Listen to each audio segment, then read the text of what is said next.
नमस्कार साथियों, मैं अभिषेक बहुगुणा और आप देख रहे हैं द लीगल पहाड़ी। देश भर में धार्मिक उन्माद बढ़ाकर और जन जन में भगवान श्री राम के प्रति आस्था जगाने वाली बीजेपी आज खुद धर्म से कोसों दूर हो चुकी है और एक के बाद एक सनातन प्रचलन के विरुद्ध और धार्मिक स्थितियों के खिलाफ काम कर रही है। बात करें देवभूमि उत्तराखंड की, तो बीजेपी से लेकर उसके कथित हिंदूवादी नेता लगातार भोले भाले सनातनी लोगों की भावनाओं को ठेस पहुंचा रहे हैं। हम ऐसा क्यों और किस लिए कह रहे हैं, तो इस बात पर नजर डालने के लिए अंत तक देखते रहें द लीगल पहाड़ी।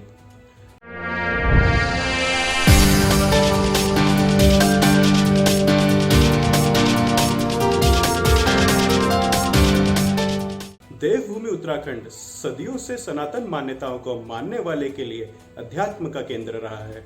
देश विदेश में बसे करोड़ों सनातनियों के लिए देवभूमि आस्था का एक प्रतीक है।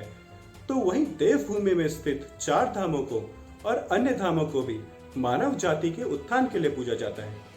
यही एक कारण भी है कि देश के सभी नेता, अभिनेता और पूंजीपति अपनी उपस्थिति उत्तराखंड में दर्ज करवाते रहते हैं। मगर आज ऐसा लगता है जैसे उत्तराखंड की वर्तमान सरकार उत्तराखंड के धार्मिक महत्व को बदलकर अब सिर्फ उत्तराखंड के इन धार्मिक स्थानों को मात्र व्यवसाय के केंद्र बना देना चाहता है, ताकि सरकार इन पवित्र स्थलों से मोटा राजस्व कमा सके। मगर इस राजस्व कमाने की होड़ में सरकार लगातार धार्मिक भावनाओं को ठेस पहुंचाने का कार्य कर रही है। बात चाहे आधुनिकता के नाम पर केदारनाथ धाम की पौराणिक गुफा में शौचालय बनाने की हो, या फिर विदेशी मिशनरियों के साथ चार धाम के पुरोहितों और वहां के हक हुकूकधारियों के हकों पर डाका डालने के लिए बनाए गए देवस्थानम बोर्ड की, जिसमें हाल ही में सरकार ने कुछ पूंजीपतियों जैसे अंबानी परिवार को भी इस बोर्ड का हिस्सा बनाकर अपनी वफादारी आस्था को दांव पे लगाकर पूंजीपतियों के प्रति दिखा डाली। आज सरकार की मंशा और कार्यकलाप लगातार बीजेपी को कटघरे में खड़ा कर रहा है।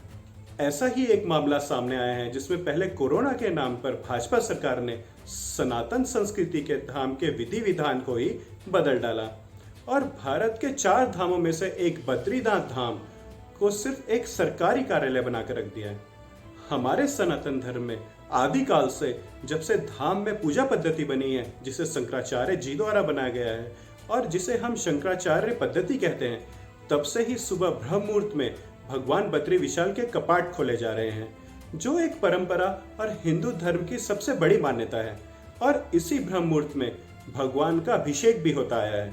मगर आज ये सरकार, जो अपने आप को हिंदू प्रेमी कहती थी, सरकार बनाने के बाद इसी सरकार द्वारा इसी सनातनी मान्यताओं पर वार पे वार किए जा रही है, जिसके अंतर्गत देवभूमि के धर्माधिकारी पुरोहितों और प्रदेश की जन भावनाओं आदि के विरुद्ध सरकार जबरन देवस्थानम अधिनियम विधानसभा में पास करके लाई और इन सभी धार्मिक स्थानों को अधिग्रहण कर संपूर्ण मंदिर प्रबंधन को अपने हाथों में ले लिया, जिसके पश्चात मुख्यमंत्री को इन सभी देवस्थलों का अध्यक्ष बना लिया गया।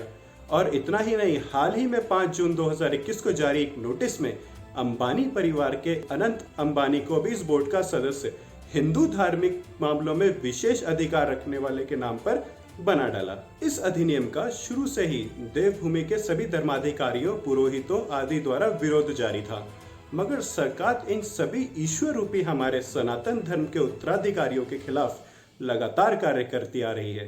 इतना ही नहीं, शंकराचार्य पद्धति, जिसमें सनातन धर्म में ब्रह्म मुहूर्त में इन धर्म स्थल के कपाट खोले जाने का नियम है, उसे तक को कोरोना के नाम पर सरकार अपने हिसाब से भगवान के कपाट खोलने और भगवान के अभिषेक आदि के काम करने लग गई है। जब से देवस्थानम बोर्ड अस्तित्व में आया है, तब से लगातार हमारे हिंदू मान्यताओं और परंपराओं पे लगातार सरकार द्वारा छेड़छाड़ की जा रही है, जो हमारे तीर्थ पुरोहित आदि और धर्मशास्त्र के हिसाब से बिल्कुल सनातन धर्म के विरुद्ध है। आपको ये बात भी बता दें कि जब सरकार इस देवस्थानम एक्ट को ला रही थी, तो न्यायालय में एक सुनवाई के दौरान सरकार ने कहा था कि वो इस अधिनियम में इस बात को सुनिश्चित करेगी कि कोई धर्म कार्य और धर्माचरण में कोई हस्तक्षेप ना करे और एवं संविधान में अनुच्छेद 25 द्वारा जनता को प्राप्त उनके अधिकार द्वारा धर्म को मानने और आचरण करने के अधिकार के साथ किसी भी प्रकार के छेड़छाड़ नहीं करेगी, जो उसके अधिकार और मान्यताओं से संबंधित है। मगर सरकार ने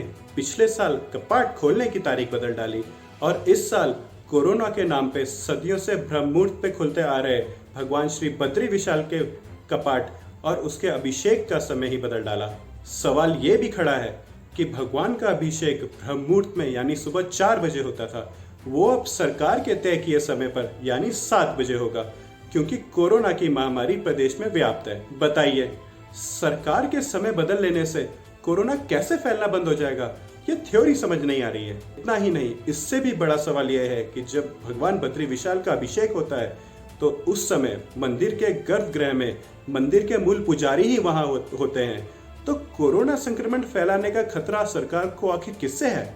जहां सरकार को कोरोना में असल में नियंत्रण करना था, वहां तो सरकार ने जनता को छोड़ दिया है यूं ही मरने, और देवस्थानम एक्ट के माध्यम से यहाँ असुरों की भांति पूजा अर्चना में विघ्न उत्पन्न किया जा रहा है। सवाल आखिर ये है कि ऐसा क्यों किया जा रहा है? क्या ये सिर्फ एक बहाना तो नहीं, क्योंकि देवस्थानम बोर्ड के नेता, अभिनेता और पूंजीपति के बस की बात 4 बजे उठना तो नहीं है, और ना ही इनके बस की बात है कि पूर्व में मंदिर के रखरखाव को धर्माधिकारी और रावलों की तरह करने वाली धर्म ज्ञान तो इन सभी मंत्री संतरी का लूल ही समझो। कितनी शर्म की बात है सरकार के लिए कि वो सत्ता की नशे में असुरों की भांति भगवान का अपमान करने की दिशा में किस तरह के कार्य कर रही है। अवश्य यह लोग हिंदू मुखौटों के पीछे बैठे असुर हैं देवभूमि के। मंदिर समिति से लेकर कुल पुरोहित द्वारा इस मामले पर लगातार आक्रोश दर्शाया जा रहा है, मगर सरकार पे बैठी ये असुर भाजपा को देखो, इनके कान में जूं तक नहीं रेंग रही। मंदिर समिति से लेकर कुल पुरोहितों द्वारा इस मुद्दे पर लगातार आक्रोश दर्शाया जा रहा है, मगर सरकार में बैठी ये असुर भाजपा को देखें तो इनके तो कान में भी जू नहीं रख रही है। वहीं दूसरी तरफ बात बात पर लड़ने और मरने को तैयार रहने वाले कथित हिंदू संगठनों ने भी सरकार द्वारा किए इस अनर्थ पर चुप्पी साधी हुई है। ऐसा लगता है मानो ये संगठन सिर्फ राजनीतिक फायदा देखकर ही आवाज उठाते हैं, और जहां बात भाजपा की हो वहां चुप्पी साध लेते हो। द लीगल पहाड़ी आपको ये बताना चाहता है कि किस तरह से भाजपा धर्म और सनातनी सभ्यताओं को खत्म करने का कार्य कर रही है, जो कि संविधान द्वारा दिए हमारे अधिकारों के खिलाफ तो है ही, एक तुगलकी फरमान भी है, जो हमारे अन्य धार्मिक विश्वासों और मान्यताओं को खत्म करने की दिशा में किया जा रहा एक जघन्य अपराध है। सरकार के ऐसे कार्य को ही शायद शास्त्रों में विनाशकाले विपरीत बुद्धि कहते हैं। द लीगल पहाड़ी भगवान श्री बद्री विशाल से प्रार्थना करता है कि सरकार को जल्द सद्बुद्धि प्रदान करें। आप सभी कमेंट में सरकार की सद्बुद्धि के लिए प्रार्थना लिख सकते हैं। अगर आप हमें YouTube में देख रहे हैं तो इसे सब्सक्राइब करें, और अगर आप हमें Facebook में देख रहे हैं तो इस पेज को लाइक करें। धन्यवाद।